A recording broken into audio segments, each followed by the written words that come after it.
नमस्कार, आदाब, सत श्री अकाल। मैं शिल्पी आप सबका फिर से एक बार स्वागत करती हूँ। आई होप आप सब स्वस्थ होंगे, मस्त होंगे और अच्छे से पढ़ाई कर रहे होंगे।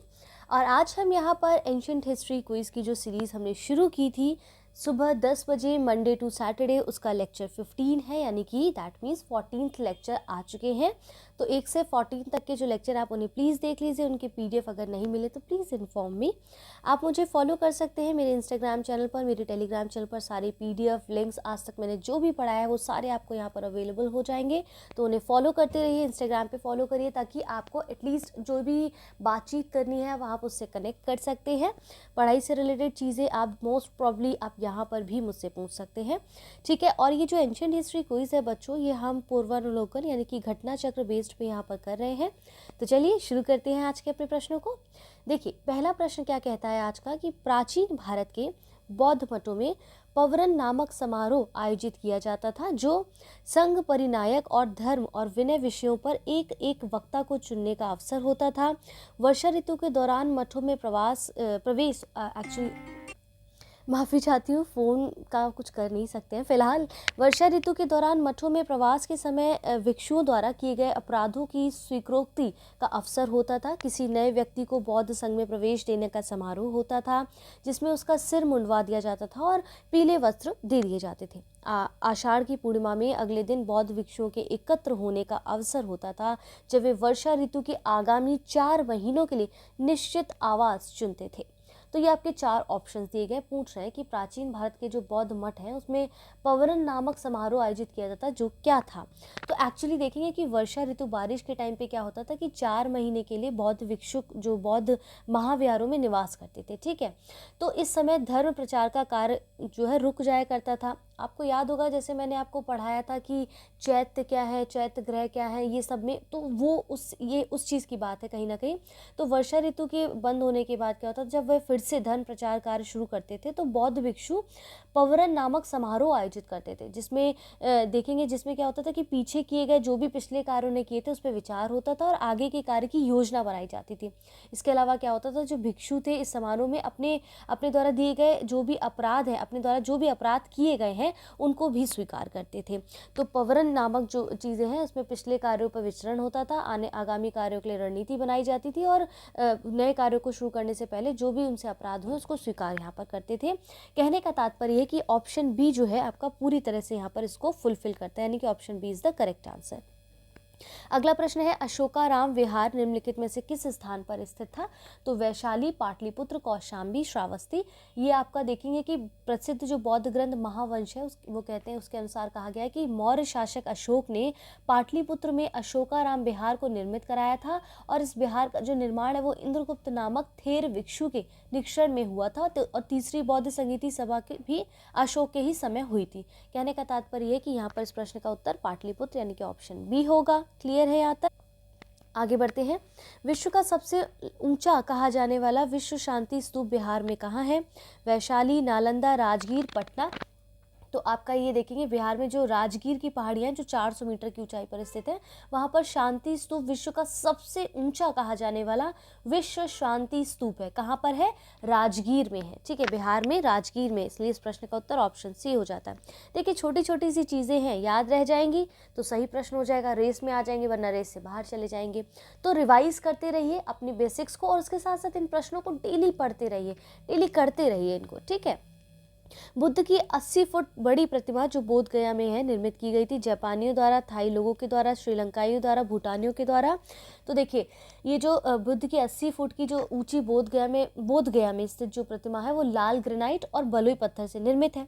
क्लियर है? जिसके निर्माण में 7 साल का यानी कि 7 वर्षों का समय लगा और ये प्रतिमा जापान के दाई जोक्यो संप्रदाय के सहयोग द्वारा निर्मित की गई थी। किसके द्वारा? जापान के दाई जोक्यो संप्रदाय के द्वारा इसको निर्मित किया गया था, यानी कि जापानियों के द्वारा इसको बनाया गया है। ऑप्शन ए करेक्ट हो जाता है।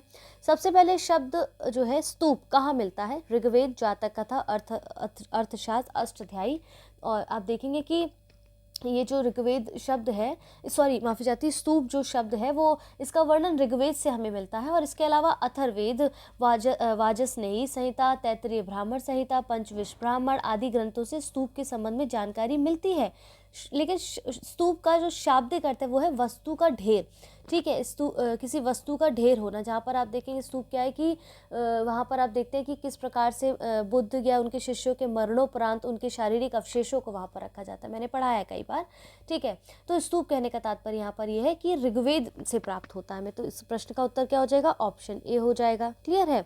अगला प्रश्न आपका क्या कहता है आज का, वह स्तूप स्थल जिसका संबंध भगवान बुद्ध के जीवन की किसी घटना से नहीं रहा, क्या है, सारनाथ, बोध गया, सांची, कुशीनगर। तो आप देखेंगे कि बोध गया का जो स्तूप है वो स्तूप स्थल बुद्ध की ज्ञान प्राप्ति से, किससे, ज्ञान प्राप्ति से। सारनाथ धर्मचक्र प्रवर्तन से है। कुशीनगर या कुशीनारा बुद्ध की मृत्यु से संबंधित है, जबकि सांची बुद्ध के जीवन की किसी विशेष घटना से संबंधित नहीं है।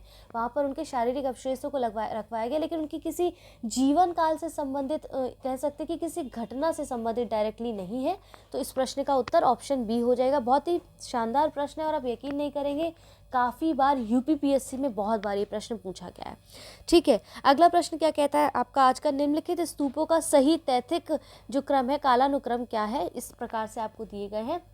देखिए, भरूच और सांची के स्तूप की स्थापना मौर्य अशोक ने करवाई थी, ठीक है। धमेक स्तूप की संरचना का निर्माण भी अशोक के शासनकाल में हुआ, जिसे गुप्त काल में प्रतिस्थापित किया गया था।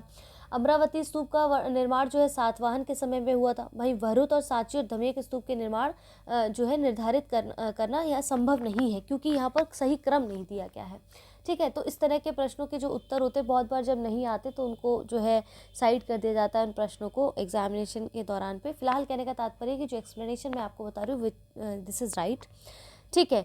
अब यहाँ पर देखिए अनात्मवाद सिद्धांत क्या है, सांख्य का है, वेदांत का है, बौद्ध दर्शन का है, जैन दर्शन का है, या इनमें से कोई नहीं है। तो बौद्ध दर्शन में आप देखेंगे अनात्मवाद का सिद्धांत गौतम बुद्ध के प्रत्येक समुत्पाद के सिद्धांत से ही सिद्ध होता है। इसे नैरात्मवाद भी कहा जाता है। कुछ विचार का मानना है कि अनात्मवाद का सिद्धांत केवल आत्मा पर लागू होता है। इससे आत्मा और भौतिक जगत दोनों की ही व्याख्या होती है। जब गौतम बुद्ध सर्व अनात्मकम कहते हैं तो उसका मतलब था उनका कि किसी नित्य चेतन या जड़ तत्व का अस्तित्व नहीं है, ना तो आत्मा नामक नित्य द्रव्य अस्तित्व है, ना ही भौतिक पदार्थ नामक जड़ द्रव्य है, ठीक है। तो कहने का तात्पर्य यहाँ पर है कि बौद्ध धर्म से संबंधित है। किससे, बौद्ध दर्शन से संबंधित है इस प्रश्न का उत्तर। अगला प्रश्न है, संचार अस्थिर और क्षणिक है का निम्न किससे संबंधित है, बौद्ध, गीता, जैन या वेदांत। तो ये बेसिकली बौद्ध धर्म से संबंधित है, क्योंकि बौद्ध दर्शन में क्षणिकवाद को स्वीकार किया गया है।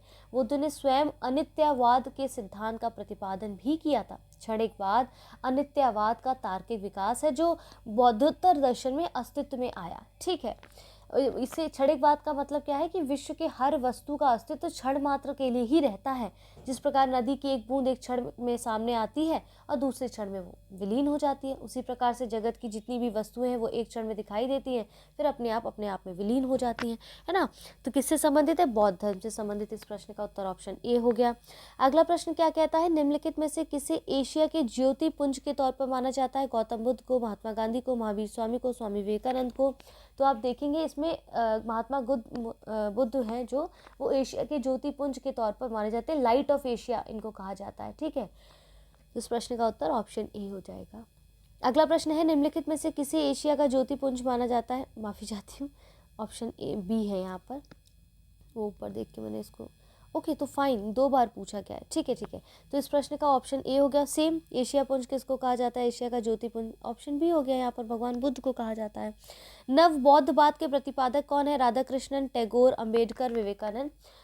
देखेंगे कि भीमराव अम्बेडकर के द्वारा बौद्ध धर्म की पुनर्व्याख्या उन्होंने की थी और इसे नव बौद्धवाद की संज्ञा दी थी, जिसे प्रायः नवयान भी कहा जाता है। नव बौद्धवाद आंदोलन के अंतर्गत अम्बेडकर ने मुख्यतः दलित वर्ग को बौद्ध धर्म के अंतर्गत समाहित करने का प्रयास किया था और इसी संदर्भ में उनके द्वारा प्रतिपादित 22 प्रतिज्ञाओं का भी विशेष महत्व देखने को मिलता है। कहने का तात्पर्य है कि इस प्रश्न का उत्तर ऑप्शन सी हो जाएगा। वी.आर. अम्बेडकर, भीमराव अम्बेडकर के द्वारा कहा गया है। क्षणिकवाद का प्रतिपादन किसने किया, बौद्ध, चारवाक, जैन, न्याय। तो अभी हमने समझा कि क्षणिकवाद का जो स्वीकार है वो बौद्ध दर्शन के अंतर्गत हमें देखने को मिलता है। क्षणिकवाद का सिद्धांत बौद्ध दर्शन से संबंधित है और क्षणिकवाद अनित्यवाद का तार्किक विकास है जो बौद्धोत्तर दर्शन के अस्तित्व में आया और बुद्ध के अनुसार संसार में कुछ भी स्थायी या नित्य नहीं है, ठीक है। यहाँ तक कि आत्मा भी नित्य सत्ता नहीं है। ये उन्होंने कहा कि स्वयं अस्थायित्व और क्षणिकवाद के में भेद है। उन्होंने आत्मा को क्षणिक और भौतिक वस्तु को अनित्य कहा है, यानी कि इस प्रश्न का उत्तर ऑप्शन ए हो जाएगा। ठीक है, आगे बढ़ते हैं। भारत के सांस्कृतिक इतिहास के संदर्भ में पारमिता शब्द का सही विवरण निम्नलिखित में से कौन सा है? सूत्र पद्धति में लिखे गए प्राचीनतम धर्मशास्त्र पाठ से, वेदों के प्राधिकार को अस्वीकार करने से, दार्शनिक संप्रदाय, परिपूर्णताएं जिनकी प्राप्ति से बोधिसत्व पथ प्रशस्त हुआ, आरंभिक मध्यकालीन दक्षिण भारत की शक्तिशाली व्यापारी श्रेणियां हैं ये। ठीक है, देखिए भारत के सांस्कृतिक इतिहास के संदर्भ में पारमिता शब्द का सही विवरण क्या है? तो बौद्ध धर्म में बोधिसत्व को बुद्धत्व प्राप्त करने के लिए परमिता नामक विशिष्ट साधना का वर्णन किया गया है। परमिता क्या मतलब है कि एकमात्र ऐसी साधना, एकमात्र ऐसा साधन जिसके द्वारा बुद्ध की मान्य पदवी बुद्धत्व की प्राप्ति की जा सकती है। बोधिचार्यावतार की आचार्य शांति देव कहते हैं, जो साधक बुद्धत्व की प्राप्ति के लिए यत्नवान है, यानी कि जो बोधिसत्व है और उसे आप देखेंगे कि उसको षट पारमिताओं यानी कि दान परमिता, शील परमिता, शांति परमिता, वीर परमिता, ध्यान परमिता, प्रज्ञा परमिता को ग्रहण करना चाहिए, और इन षट पारमिताओं में प्रज्ञा परमिता का प्राधान्य है। ठीक है, यानी कि ऑप्शन सी यहाँ पर परिपूर्णता है जिनकी प्राप्ति से बोधिसत्व पद प्रशस्त हुआ, ऑप्शन सी यहाँ पर करेक्ट हो जाता है। तो फिलहाल के लिए आज के इस वीडियो में यहाँ तक ही रखते हैं। आई होप आपको समझ आ रहा है। अपने स्वास्थ्य का आप ध्यान रख रहे हैं, क्योंकि स्वस्थ शरीर में ही स्वस्थ मस्तिष्क निवास करता है, एज यू नो दैट। और इसी के साथ मंडे को मिलते हैं फिर से सुबह 6 बजे, Monday to Saturday current affairs quiz के साथ, मंडे टू सैटरडे 10 बजे सुबह एंशिएंट हिस्ट्री क्विज के साथ, शाम को 5 बजे आर क्विज के साथ, और ट्यूसडे, थर्सडे, सैटरडे दोपहर 1 बजे NCERT 11th के इकोनॉमिक्स के साथ। और इसके साथ एक और नया programme I hope so Monday को बहुत जल्द शुरू होने वाला है। So this is the secret in the video, और ये हम मंडे को रिवील करेंगे। फिलहाल आप पढ़ते रहिए, हमारे साथ रहिए, अपना ध्यान रखें, अपनों का ध्यान रखें। जय हिंद, जय भारत।